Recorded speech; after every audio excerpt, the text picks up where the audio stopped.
Okay, good afternoon, everyone. This is our first collaboration with Mauritius. We are now going to discuss the history of Mauritius with two speakers. The first one is Miss. Okay, I'm flashing Miss Catherine. Sorry. Okay, the first one is the two first speakers will be from Mauritius. The first one is Miss Eva Shomi. Is it right that I pronounce it right or correctly, Miss Eva? Actually, it's Eva Hong Somi, but you can just call me Eva. It will be Okay, easier. thank you. Okay, thank you, Miss Eva. Okay, you are the first one to discuss the history of Mauritius. And then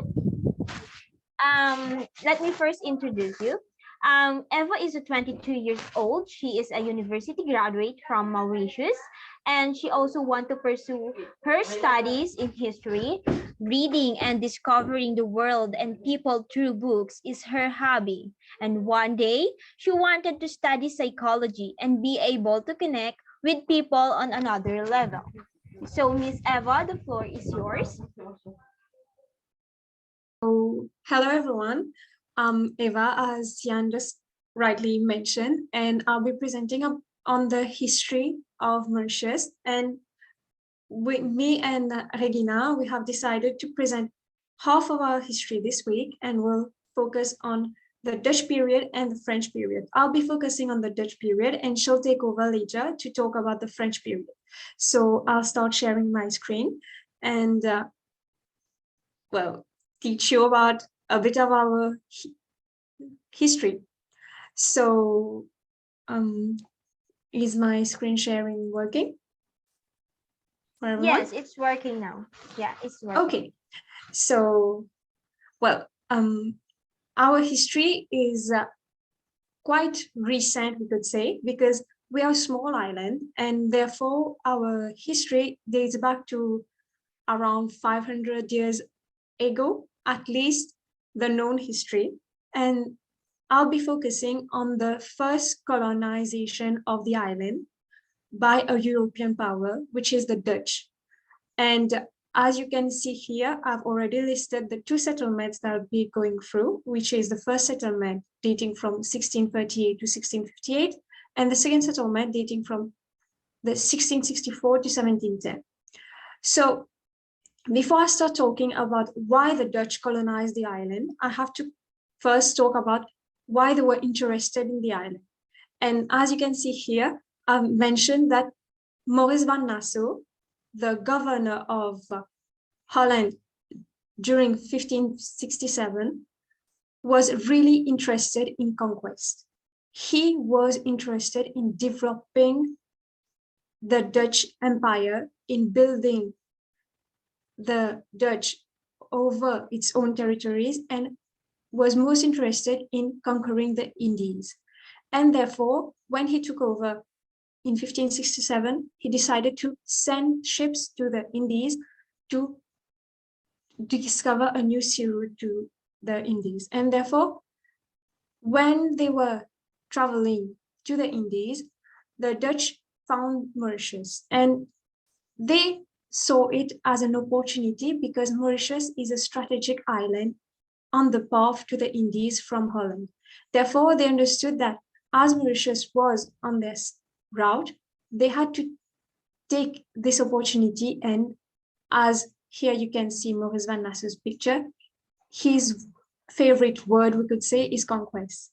And on this road to conquest, Mauritius was quite an asset to seize. And so in 1598, to be precise, on the 17th of September, 5 Dutch ships under the command of the Admiral Van Warwick reached Mauritius, and they were the first Dutch vessels to reach Mauritius. This began the Dutch involvement with the island of Mauritius. It was claimed as a Dutch possession and given the name of Mauritius after the Dutch governor, or you can see here the Dutch term for that, but I will not try to pronounce it. But the Dutch governor, whose name was Maurits van Nassau, and Mauritius was named after this country. this person. So this is about the section concerning why the Dutch were interested in the island. And now I'll go through why the Dutch East India Company, which is the company that was concerned with the route to the Indies and also focused on the spice trade. And I'll focus on why they wanted to colonize Mauritius and in this section. So the colonization of Mauritius was not a quick decision because they took over, you could say, the island. They gave it its name in 1598, but they decided to start a colony in the island only in 1637. And the Dutch East India Company took this decision in 1637 because they had exclusive legal rights on the island, but the French and the British, their rival naval powers, were also seeing the importance of Mauritius in their colonial empire building strategies. And therefore, as their rival powers were also seeing the importance of Mauritius in building their own assets, they saw that if they did not start a colony in their island, you could say, they would jeopardize their own chance of colonial expansion. Therefore, the Dutch decided to start their first settlement in 1637. They came to the island in 1637 because Mauritius was a Mauritius' strategic position. From Mauritius, they could really have a safe stopover for provisions and crew rest during their voyage to the Indies and back from the Indies. And also, rather than sailing through passages near the coast of Mozambique and of Madagascar, they could just sail directly near Mauritius because it was their own island, and avoiding the other mentioned passages would avoid any encounters with their rivals, the Portuguese. As mentioned before, it was a safe stopover. Therefore, they decided to use Mauritius mainly for its strategic position and use it also as a refresher station. A refresher station is basically where an island is mainly used because you can have access to fresh food, water, and a safe place to either repair ships and get also the raw materials to do so, or to trade and engage in such activities. Okay, so when they decided to start the first settlement in Mauritius. The Dutch East India Company sent Simon Guyer as the first commander of Mauritius in December of 1637. He was in charge of a small occupying force, which represented the Dutch East India Company. And when they arrived, they were only 25 people total. And they were mainly here to prevent other powers from taking over the island. And while they were here, the first thing they did was build a Fort Frederick Hendrik, which now has become the Frederick Hendrik Museum at Vieux Grand Port, or as mentioned here, Old Grand Port. So, as a commander, his duties were quite daunting because Mauritius at that point in time was uninhabited. Therefore, the island was as wild as it would have been at that time. And the commander's duty, especially that of Simon Guyer, was to use that clean, if you could say it like that clean slate to build roads, buildings, and also to develop a sustainable food supply for the colonists that were going to live in the island. And while they were doing that, the Dutch East India Company was providing them with provisions and refreshments. And another of his duties was to prevent the foreign nations from exploiting the island, as Mauritius had a vast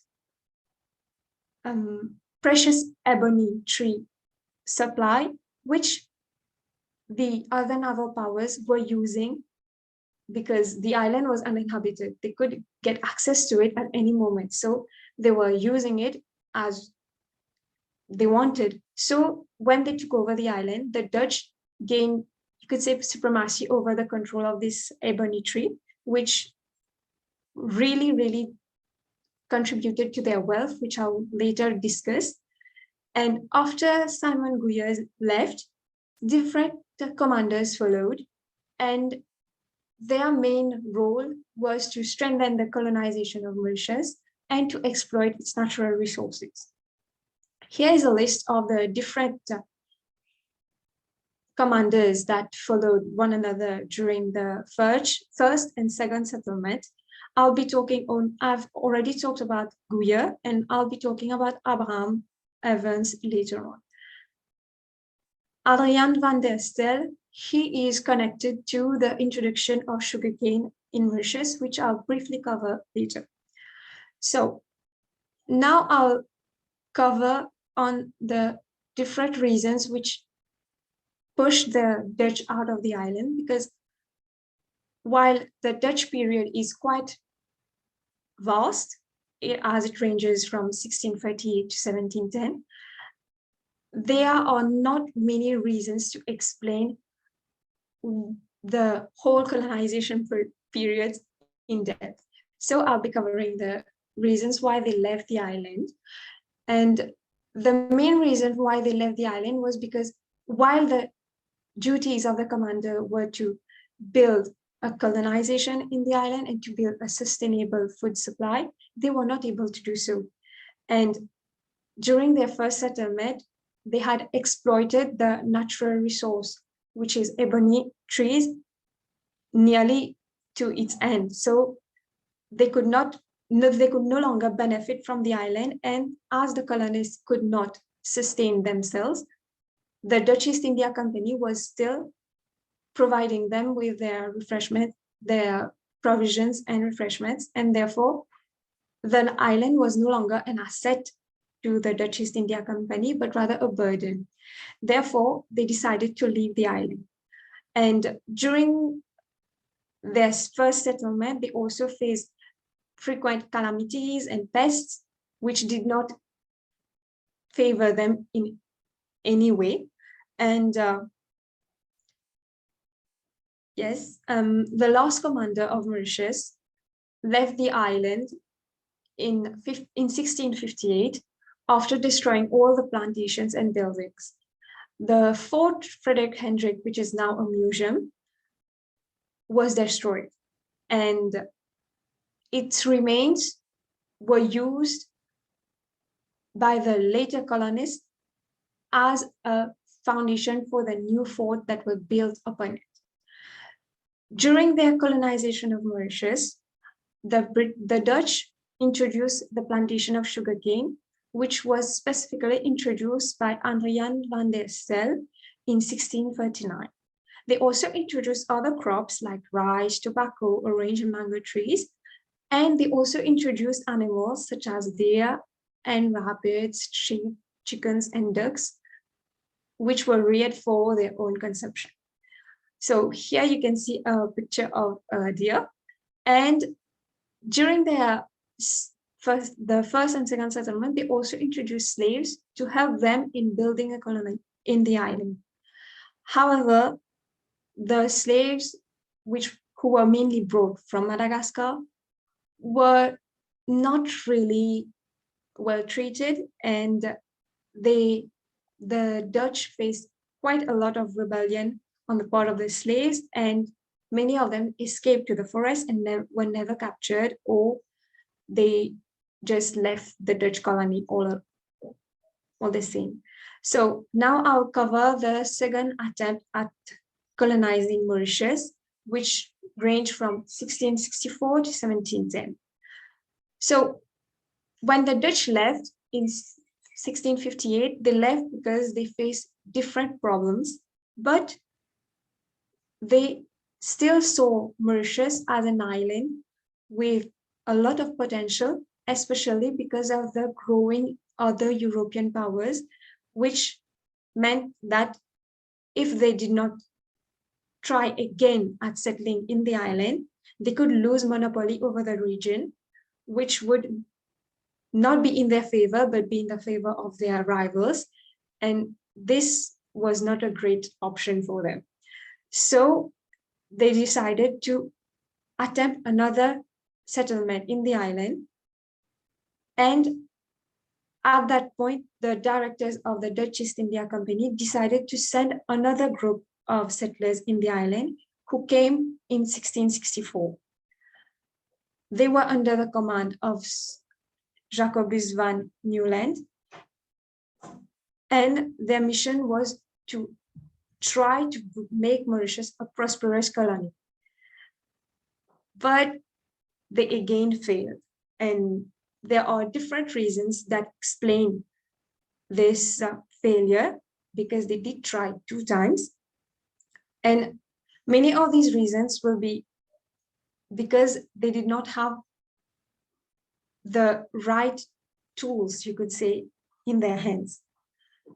They did have succeeding commanders who did have the strong will and high hopes of developing the island into a viable economy, but they were not successful because they either lacked the proper resources that should have been provided by the Dutch East India Company, or they were focused on developing certain aspects of the island which would favor the main Dutch Empire and not favor a development of the colony in Mauritius. And therefore, they focused on the exploitation of ebony forest and ambergris, which is a substance rejected by the whales on the shore of Mauritius. And as at that time, ambergris was used in perfumery, it was really valuable. And therefore, during all the time they spent in the island, they focused mainly on the development of these aspects of their duties, and not on the development of the settlement as a whole. Other reasons which explain their failure is that the colonists that were sent in Mauritius were not skilled in building a colony from scratch. They did not have the skills of farmers or skilled laborers, but they were rather invalids, adventurers, crooks, or even ex-convicts who did not try to build the island into a prosperous colony as it could have maybe been. They instead did what they wanted. They hunted for food, or they indulged in drinking, stealing, trafficking, or profiting from trading with passing ships, especially that of the British and pirates. They also faced quite a few problematic climatic conditions which did not favor the colony's development, such as cyclones, floods, and droughts, which only destroyed the crops, buildings, and mills. So they did try to start planting crops such as cereals for a sustainable food supply, such as wheat, barley, oats, but they did not ripen properly. And again, they faced problems such as rats and pests, which only destroyed the remaining crops that they may have at that time. So these are the reasons that explain why they failed to build a prosperous colony in the island. And here you can see the fort, the ruined walls of the fort, Frederick Hendrik, which I mentioned earlier, which this section that you can see here is actually the French fort. Below this section, as the archaeologists that have done excavations at that site have discovered, there's the remains of the Dutch Frederick Hendrik fort, which they destroyed when they left the island in 1710. And the remnants show that the fort was used as a foundation for the French period, which will be covered by Regina after.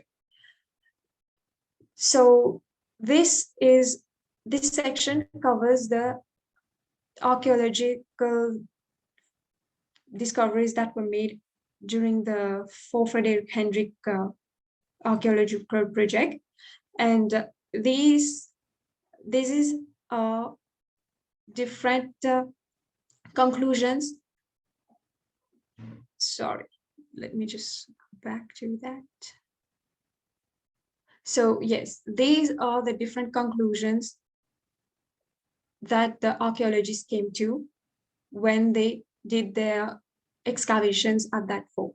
So they found that the Dutch really occupied the island at a point in time, and they often ate and drank near the fort because they found small cutlery and such buried near the fort foundations when they did the excavations, for example. So that covers the fort. And as mentioned before, the Dutch brought slaves in Mauritius. This is a work done by Sidney Selvon, covering the importation of slaves from Madagascar to Mauritius. Adrien van der Stel, as mentioned before, was the second governor who followed Simon Guyer in 1639, and he brought slaves when he introduced slaves when he was appointed as governor. And his main goal behind the introduction of slaves was to help in the building of a prosperous colony in the island. But as explained before, this failed. So they introduced also sugarcane in 1639, as sugarcane was a crop that they needed to obviously produce sugar, but also to produce an alcohol, which is arak. And the sugarcane crop was introduced in 1639. Sugar was manufactured for the first time in 1696, and the sugar industry expanded in the 19th century and even well into the 20th century, as for a majority of our economy during the 20th century was a sugar-based economy. So that is quite, you could say, a development, because they brought sugar back in 1639, and during the 20th century, it became our main economic source. So these informations, I've taken them from the Mauritius Sugar Industry Research Institute, which was founded in 2011 to study the effects of sugar. And here you can see it's a picture of sugar crop, and this side is Mauritius Paradise, which covers the sugar history of Mauritius and shows how this simple crop contributed to our island. And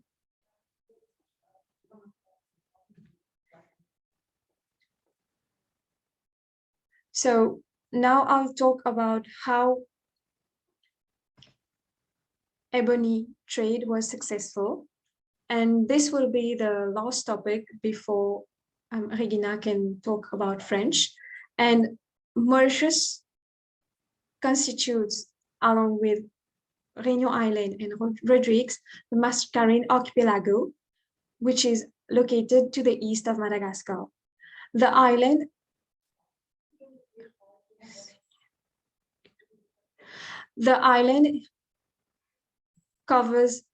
was covered during the different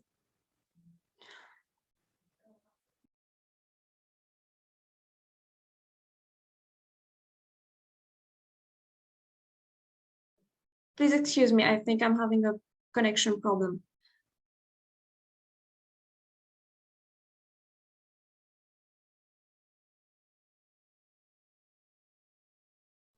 So yes, can you all hear me? Yes. Okay, I think I had a connection problem on my end. So Mauritius is, before any islanders, any colonists came to the island, Mauritius was covered in ebony trees.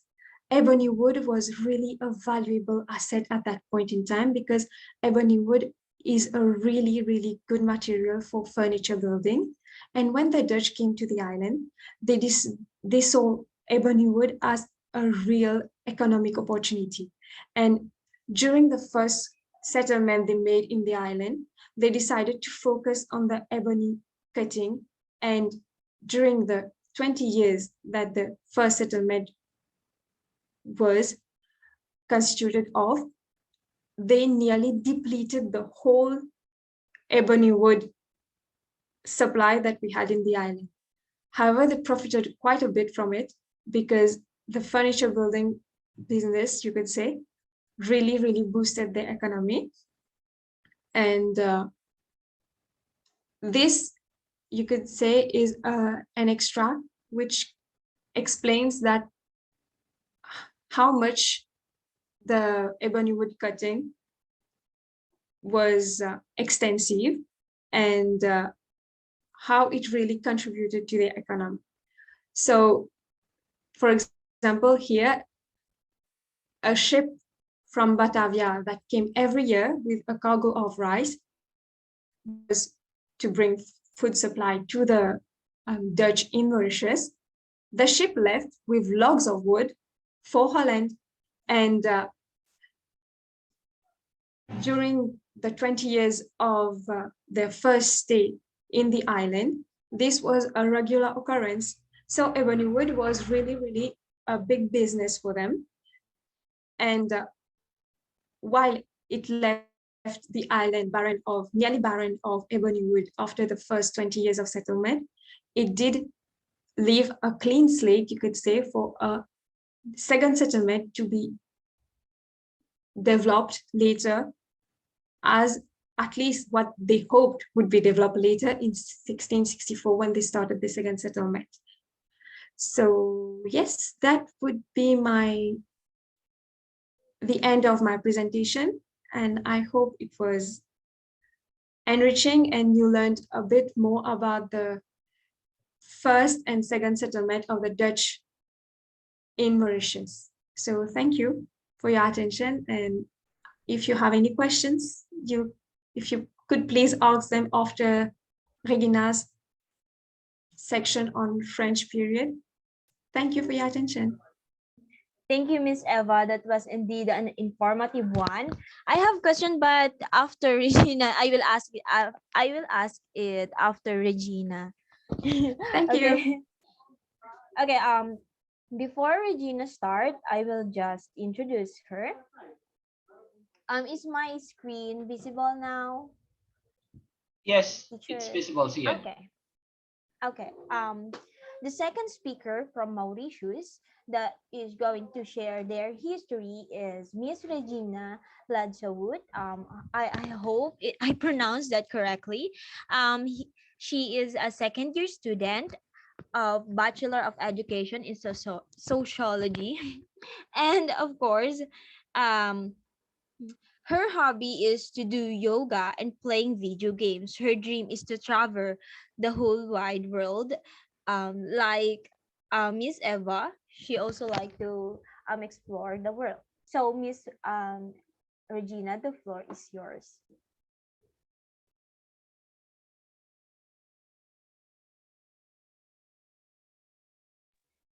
Hello, Miss Regina. I think you are on mute. Yeah, sorry. No worries. You can proceed now. Okay.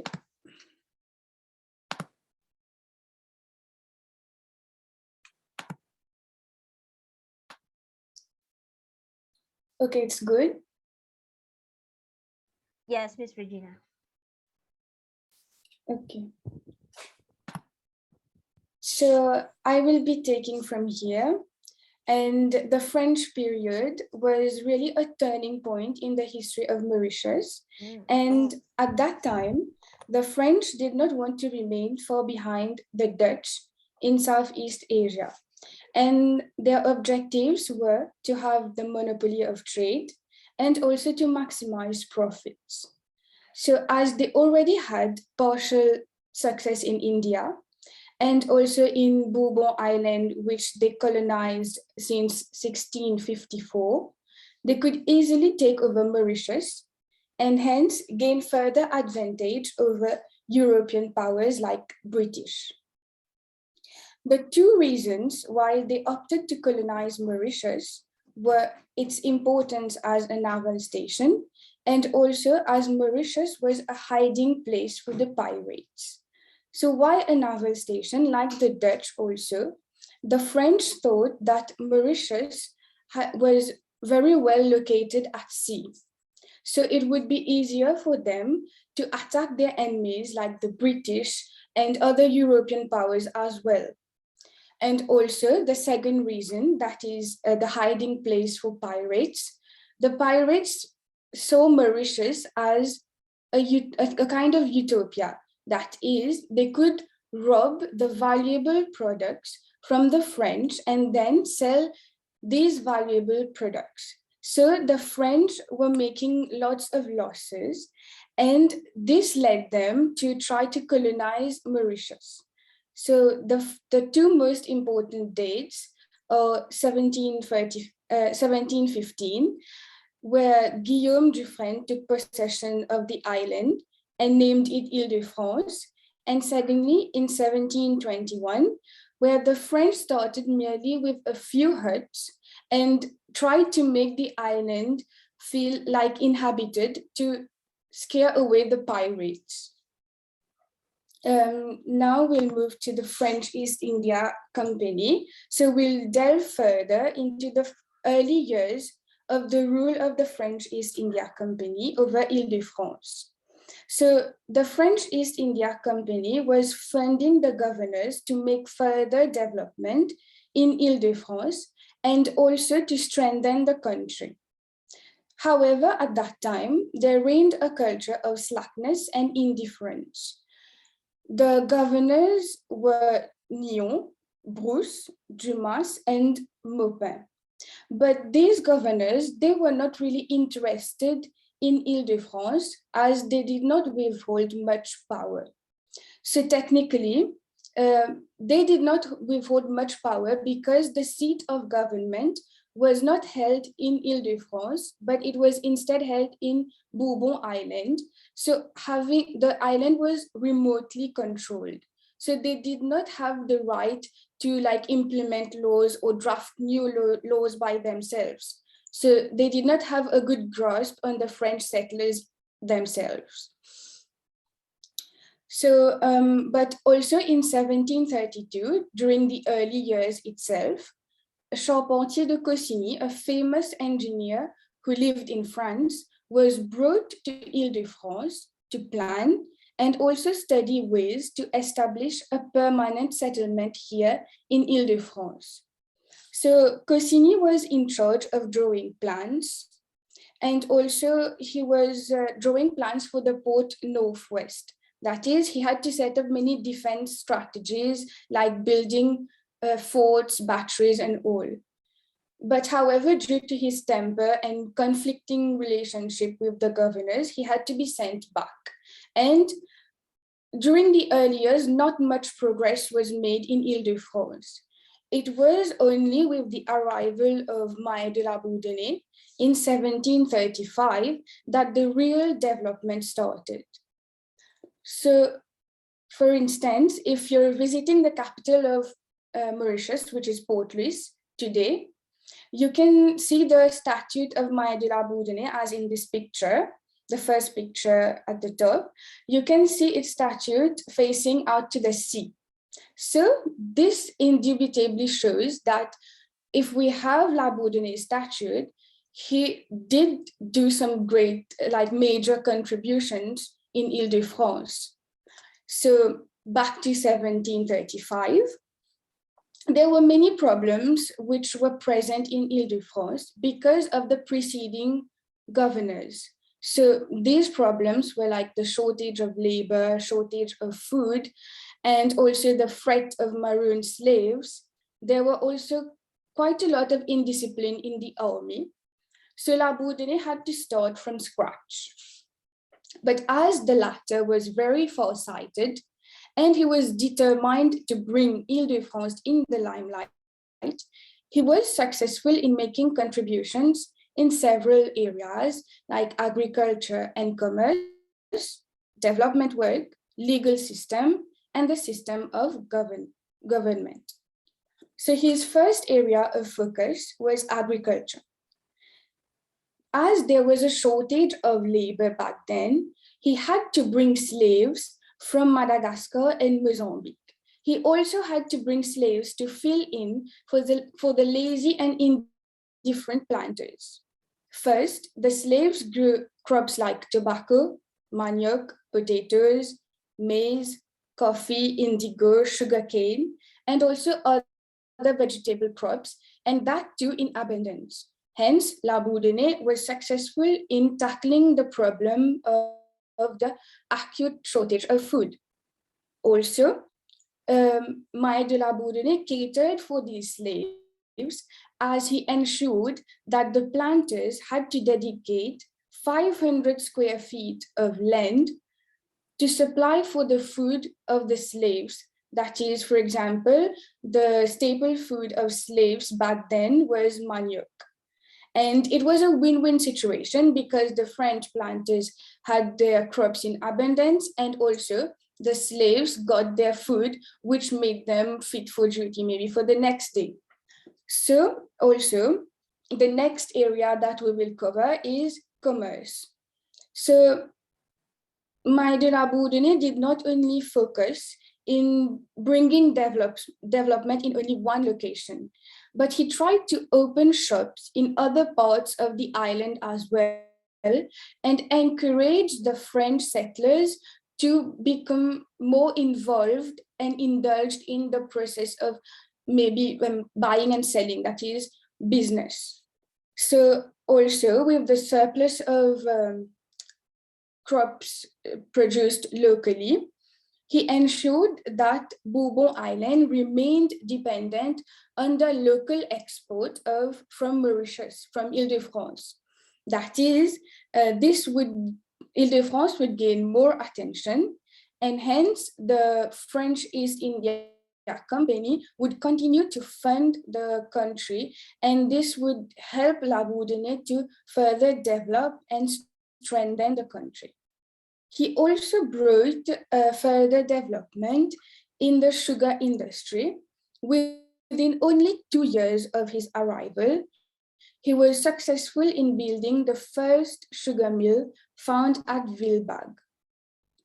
So when it came to development work, he took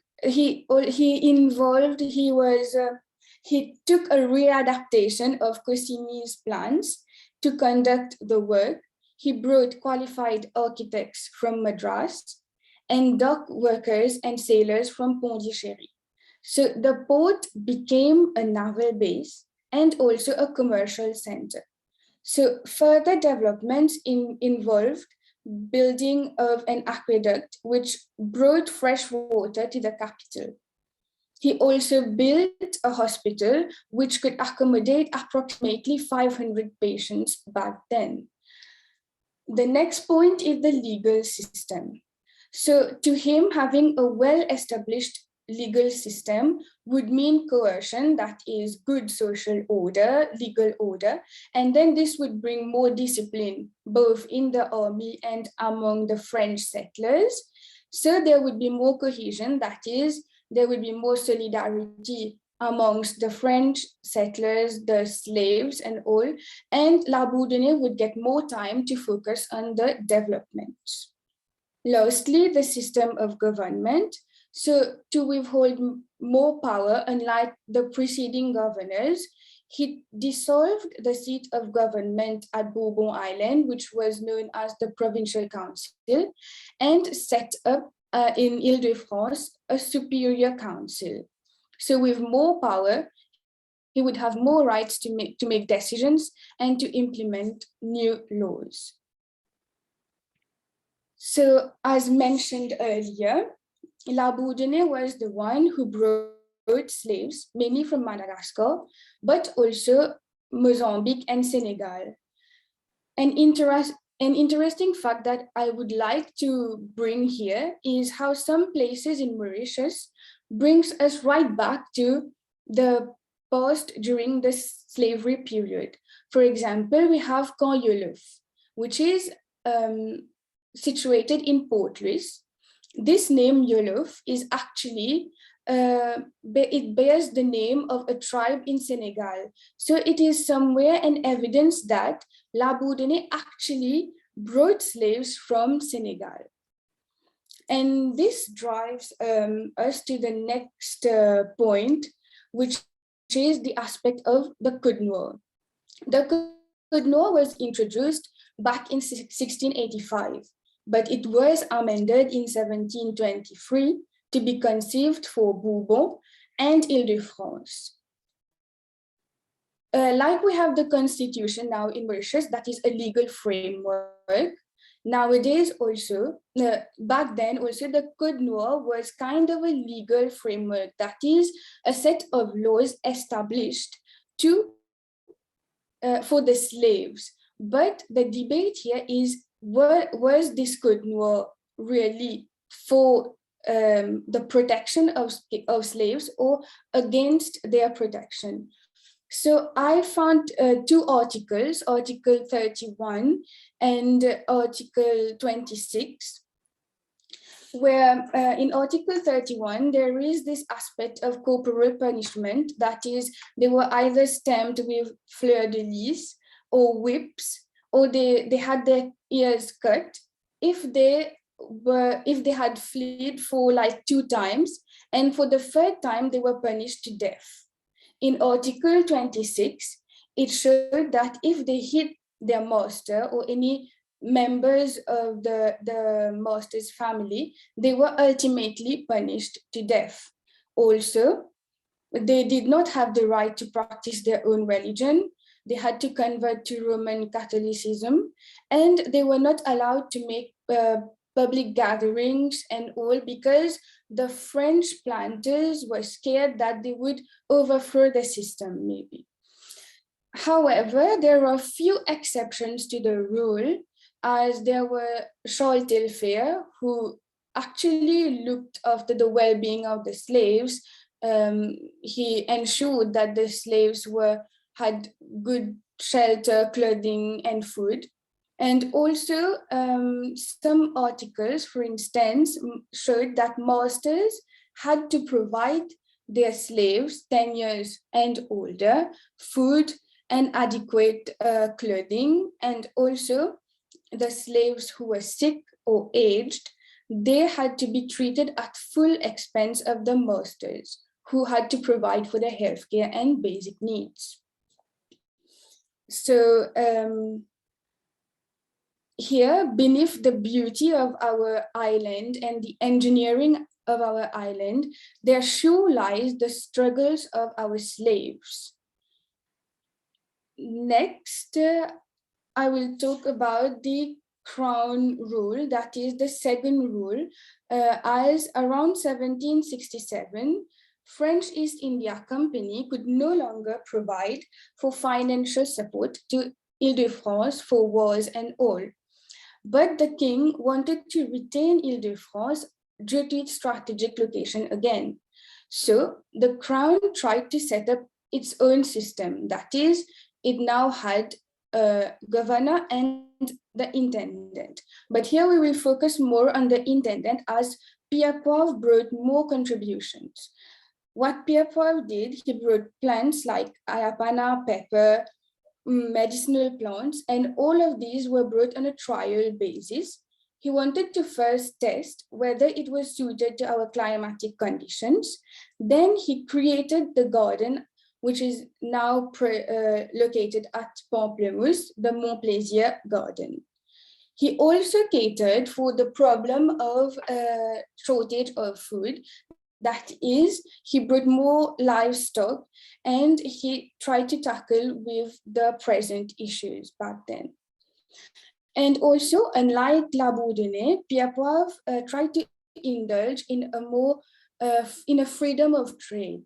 That is, he wanted to have more to deal with more countries, and this would lead to more ships, more profits. Hence, they would be able to set up their trading empire. Moreover, he also constructed camps, barracks, water mills, and more houses.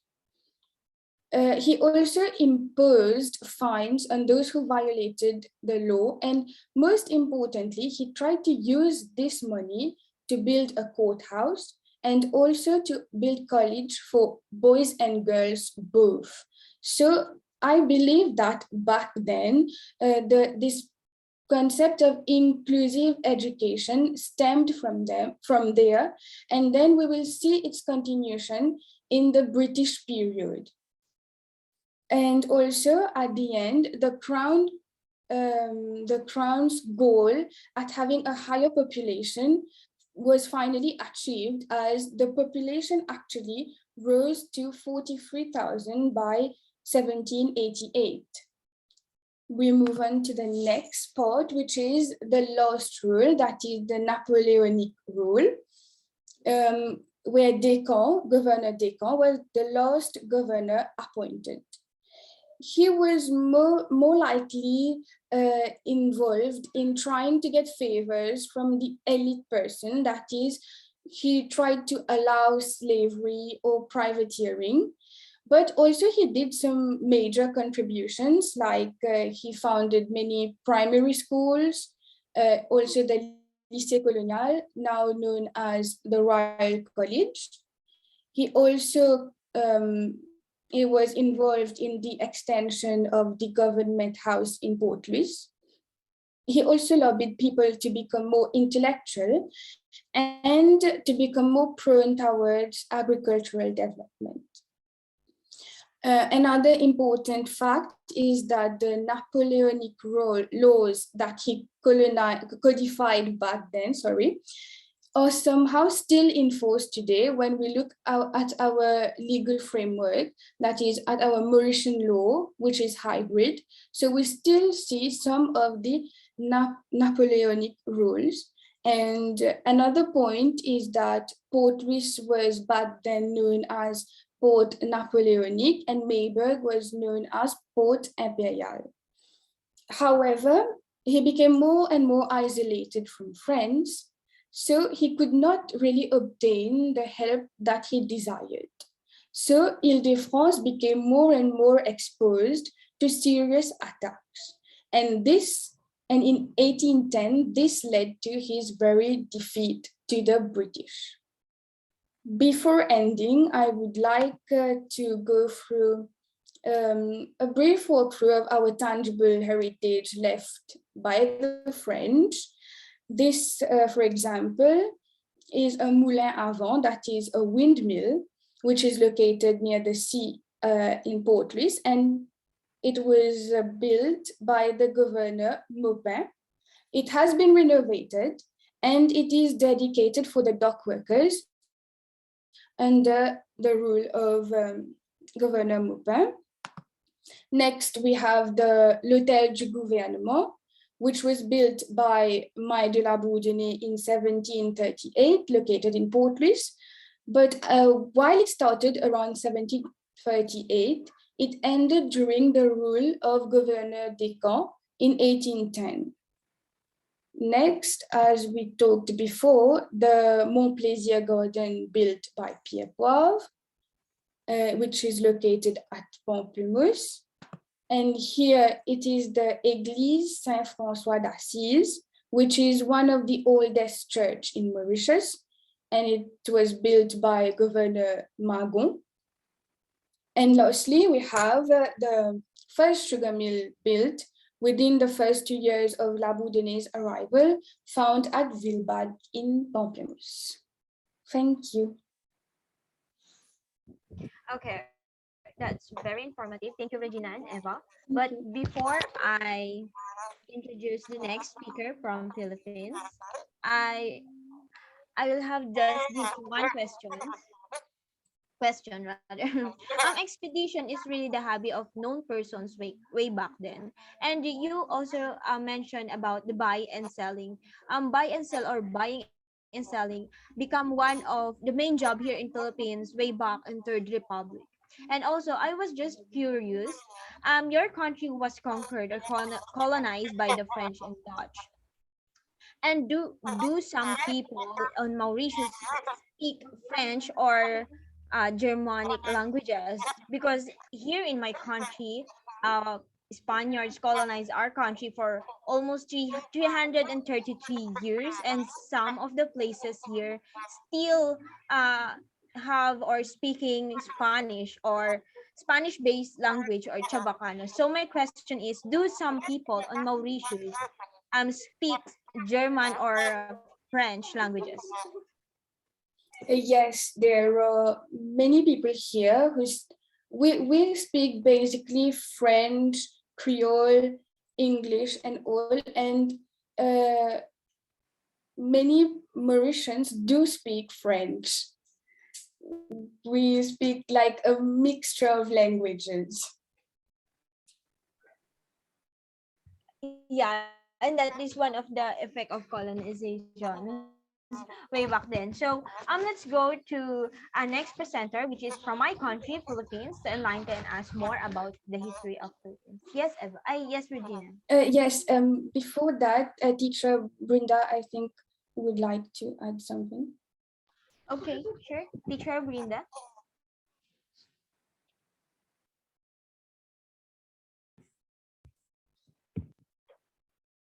No, but I think Eva and Regina, you wanted to do some quiz, a quiz. Eva, you wanted to do a quiz and Yes. Regina? Yes. Actually, we had a small quiz for you guys, and at the end of Agina's presentation, we do have 5 questions that we would like you to answer.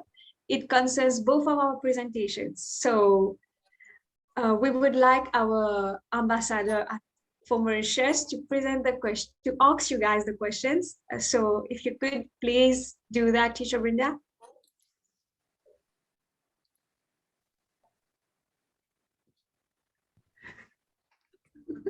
Okay, can all of you hear me? Yes, teacher. Can you all hear me? Okay, so thank you for the honor from students from Mauritius. Thank you, Eva and Regina. Okay, the first question is, this is for the Philippines students, the Philippines team, not the Mauritian team. So question 1, during the French period, which name was given to the island? Was it Mauritius, A, or Île-de-France, B?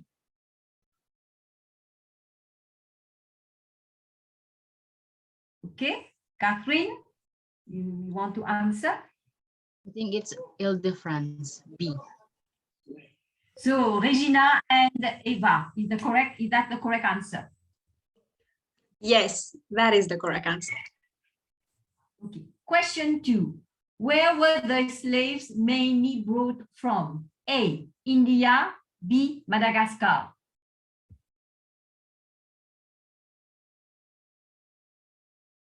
Philippines, who wants to answer?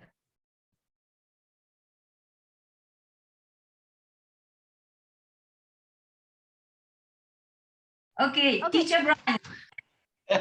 I want to answer because I was really interested with the history. So upon listening, I think Madagascar will be the answer. Okay. Regina and Eva, is that correct? Yes. Good. For question 3, when did the second settlement of the Dutch start? A, 1664, B, 1638. Over to you, Philippines.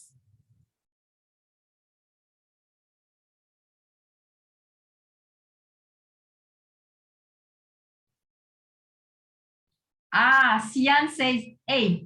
Is that correct, Regina and Miss Eva? Yes. Yes, correct. Good. Question 4. Code Noir contained the rules established to restrain the slaves. True or false? Over to you, Philippines.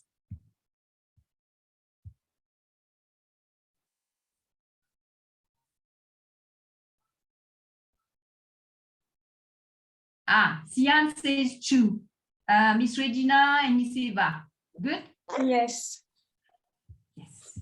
Okay. The last question. Ebony trade contributed to the wealth of the Dutch. True or false? Philippines. So from Sian, true. Miss Regina, Miss Eva. Yes. Yes. Okay. So congratulations, Philippines. You're very attentive students. Well done. Thank you. I was really surprised, teacher. We didn't expect we have a quiz today. But thank you for that. For our next speaker, we have from Philippines.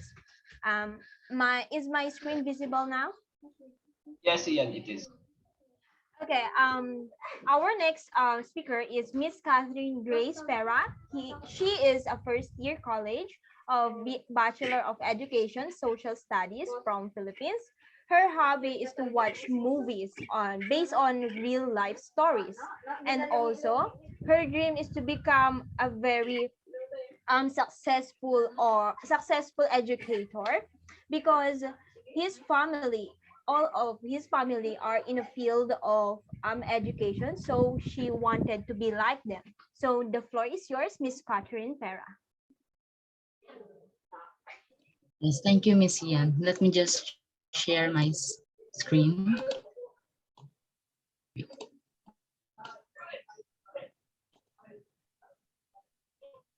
Is my screen visible? Is my Yes, screen it is. visible? Yes, Miss Pera, it is. Okay. So upon introducing me by Miss Vian, I would like to introduce myself too. So hello, good evening from my side of the world, and good day, good afternoon, I guess, to each and every one of you. So I am Catherine Grace A. Pera, a first year student from Laguna State Polytechnic University here in the Philippines. So after hearing, learning the history of Mauritius, let us now move on to the history of our country, of our beloved country, which is the Philippines. So, but before I start, I want to ask our Mauritius students here a question. It's just a simple question. So, and anyone is free to answer. So my question is, when you first hear the word Philippines, or when you first hear Philippines, what comes first into your mind when you hear the word Philippines? The food. The food, yeah. We have lots of food varieties here. It's delicious. Yeah, thank you. And is there anyone who'd like to answer? I guess that's all. So thank you for your answer and participation. So now, so mabuhay and welcome to the Pearl of the Orient Seas, which is the Philippines. So the Philippines is composed of over 7,000 islands, and to be exact, it's 7,641 islands we have here. And it differs when high tide or low tide, because when high tide, some small islands disappears and comes back when it's low tide. So just kidding. So when you look, when you look here on the screen, you will see an illustration of the map of the Philippines. This is the map of the Philippines. So the Philippines is divided into three major islands, namely Luzon, Visayas, and Mindanao. So here, the blue part, the northern part of the Philippines is called Luzon. Luzon is considered as the largest island of the Philippines. So next to Luzon is here, the yellow part of the Philippines, the southern portion of the Philippines, which is Mindanao. It's the second largest island. And thirdly, the smallest island is located here, right in the middle of our country, which is the Visayas. It's the smallest island. So Luzon, Visayas, Mindanao. So if you are a fan of the Philippines, you should try reconsidering the name Luz Viminda because it's short for Luzon, Visayas, and Mindanao. So yeah, so the Philippines is a home for 112,321,991 people that is inhabiting here now here in the Philippines. Since the Philippines have tons of islands here, the Philippines is considered as an archipelagic country, an archipelago. The Philippines is an archipelago. The Philippines is an archipelagic country. Archipelago is a group of islands. So this archipelago has for thousands of years has the natural resources and is considered as the melting pot of Asia. So before society became distinguished here in the Philippines, before they become distinguished into groups, into several groups for, I guess, almost 100 families, 100 members or more. And we, as we call it here, barangays. So barangay is the smallest administrative division. And it is a Filipino term for a village or a district. So barangay is a village or a district, a small village. So each barangay is led by a datu. So that each barangay is led by a datu, a headman or the leader, and several datus were led by rahas. So rahas are also leading the bayan, we call here bayan or city, translated as city in English. So before, when the written record of the Philippine Islands were really started, you can see that we have our own system of administration here before the colonizers came. You can see that we have our own system of administration, and it may be small, but we still maintain our peace and satisfaction. But the question here is, when did the Philippine history really begin? So the written record of the Philippine history traces back to the coming of the Spaniards. To the Spanish. So the Spaniards colonized the Philippines for 333 years. And of course, you can see a lot of their influences to our country, from culture, traditions, language, religion, and a whole lot more. So the Philippines were claimed. The Philippines were claimed in the name of Spain back in 1521 by a Portuguese explorer named Ferdinand Magellan, which is here. So Ferdinand Magellan led the Spaniards expedition for what they call the three Gs, namely God, gold, and glory. So the three Gs of Ferdinand Magellan: God, gold, and glory. So first is God. So the Spaniards wanted to spread the Christianism in Asia and anywhere in the world, specifically the Catholicism. So which is the Roman Catholics is a very prominent religion here in our country and is considered as the major religion of the Philippines. So second one is gold. Gold for economic purposes and to trade goods, because the Spaniards wanted to search for spices, and the Philippines, the Asia, is home for a lot of spices like cloves, nutmeg, whole nutmeg, cinnamon, and ginger, and many more. So thirdly is glory. So glory, Magellan really wanted to be the first to discover new places and new economic markets. He wants to be the first. So the European government sought to establish their claims to new territories and, of course, to strengthen their position in the government and to increase their power in terms of their ability in land owning. Next is, so Ferdinand Magellan died in a battle with Lapu-Lapu. Lapu-Lapu is a Filipino. Lapu-Lapu is widely celebrated as the first Filipino hero because back then, Magellan is attempting to colonize Mactan, wherein Lapu-Lapu is the chief, the head of Mactan. So to protect his place, he fought he fought with Magellan, in which he won. This happened on April 27, 1521. So Lapu-Lapu versus Magellan, or the Filipinos versus the Spaniards. So we call this the Battle of Mactan. And while being still in a Spanish colonization, the Americans came. So they go to a war with the Philippines, with the Filipinos from 1899 to 1903. So with the Americans' desire, of course, for commercial purposes, for commercial opportunities in Asia, they concerned that the Filipinos were incapable of self-rule. They were concerned that the Filipinos were not capable of ruling our own country. And they feared that if the United States government did not take control, another power or another government will take control, such as the Japanese or the Germans. So this Philippine-American War was seen as an insurrection that is considered as the continuation of the Philippine Revolution, of the revolt of the Filipinos against the Spanish rule, against the Spanish era. So the American colonial period lasted for 48 years. So the Spanish colonial period lasted for 333 years, while the American colonial period lasted for 48 years.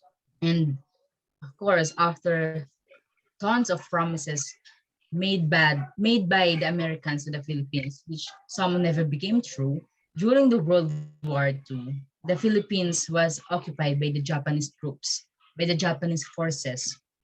By 1945, the United States liberated the Philippines, and the Treaty of Manila we have here is established in 1946, wherein they established also an independent Philippine Republic. So the Philippines freed from the Japanese, American, and Spanish colonization. So through this long history of the Philippines, many of those practices, beliefs, culture, language, religion, and such, the dishes, the practices that are introduced to us by the colonizers are still relevant today, are still in use today. So the rich history of the Philippines, I guess, helps not only us, the Filipinos, but everyone in the world. It helps us to paint a detailed picture of who we really are as a Filipino, because it dates back to our history, to our identity as a Filipinos.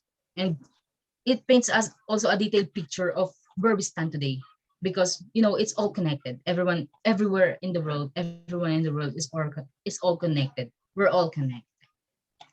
So do you have any more questions or clarifications regarding the history of the Philippines, or anything you want to ask me about anything?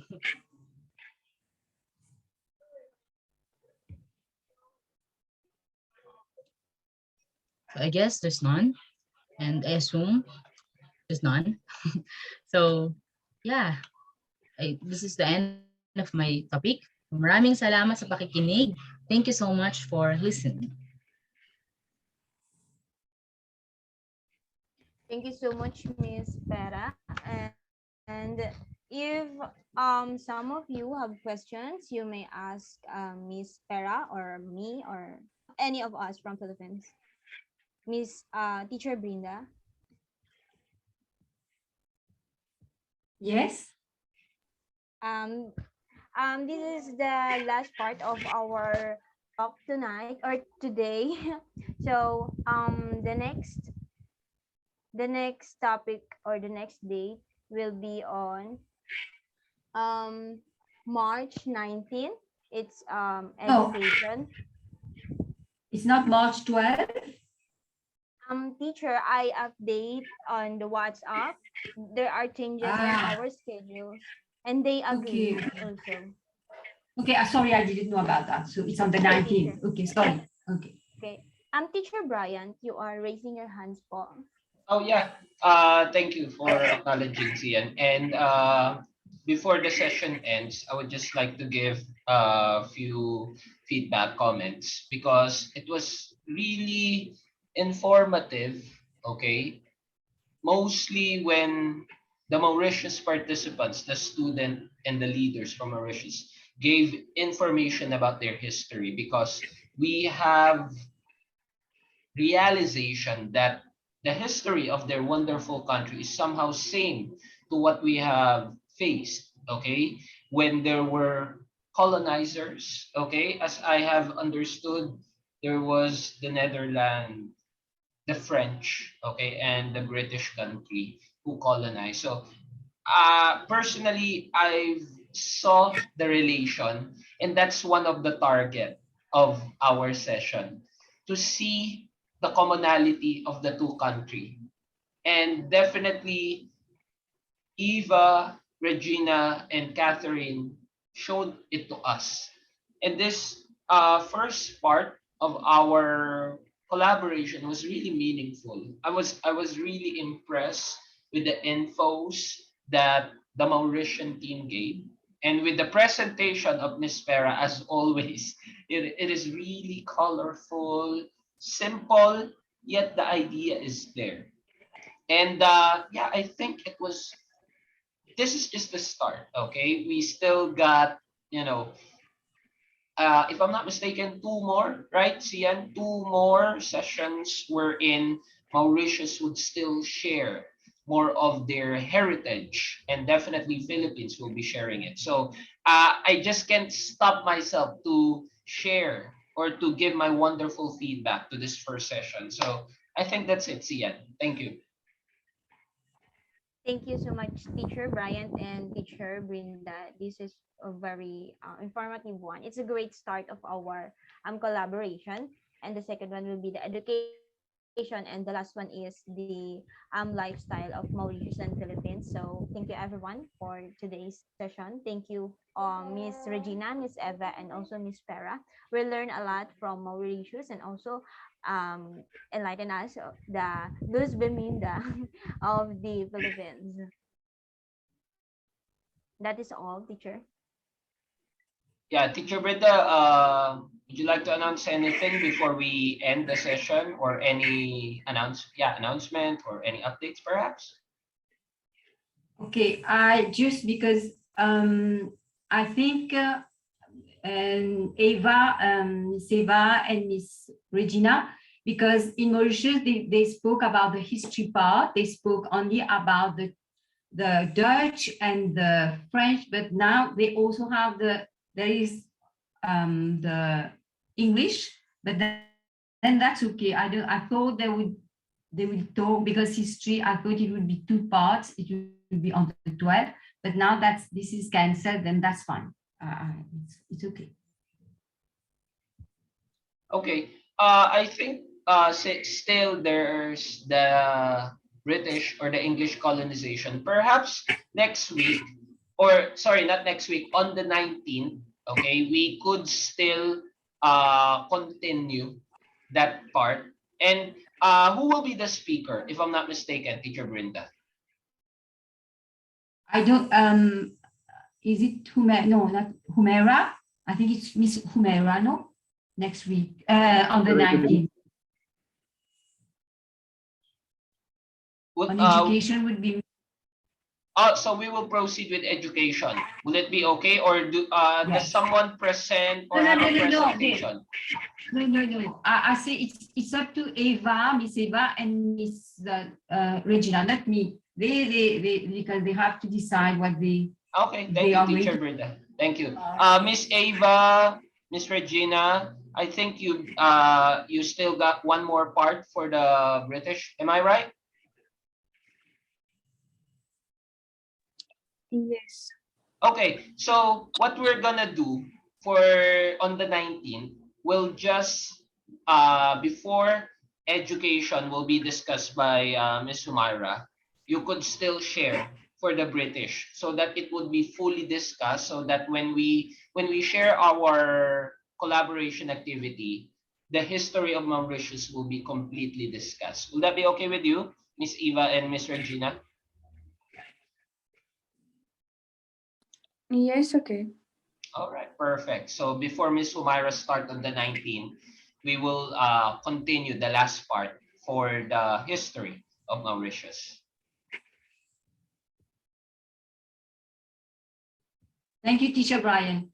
No worries. And before we end, okay, for our for our recordings, may we ask everyone to please open their camera so that we can document it, and then we can add it to the report that me and Teacher Brenda will be making.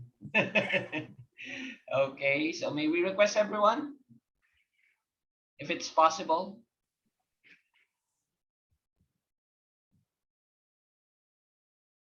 Okay. I think others might have some difficulty with the camera. So can someone, oh there, thank you, Regina. Okay, can someone in the Philippines take a photo, please? Okay, in 3, 2, 1, smile. All right, all good? Perfect, thank you, Zian. And Teacher Brenda, regarding with the documentations, we will be making from the Philippine side, and if you also need to create one, you may do so that when we pass this with IELTA, it's all documented. Oh, by the way, sorry, Miss Ava and Miss Regina, as well as with Miss Pera, will you be sharing the slides that you have used? Because we will be posting, this is how it will work, guys. We will be posting the video, okay? And then, would you like to share your slides on every video? What do you think? Okay, it's okay with Miss Pera. How about Regina, Eva? Yes, okay. Okay, thank you. Okay for me as well. Okay, appreciate that. So we'll just collect that. I'll just give the instruction to Zian on how it will be collected. Okay. All right. So I think we will stop the recording here.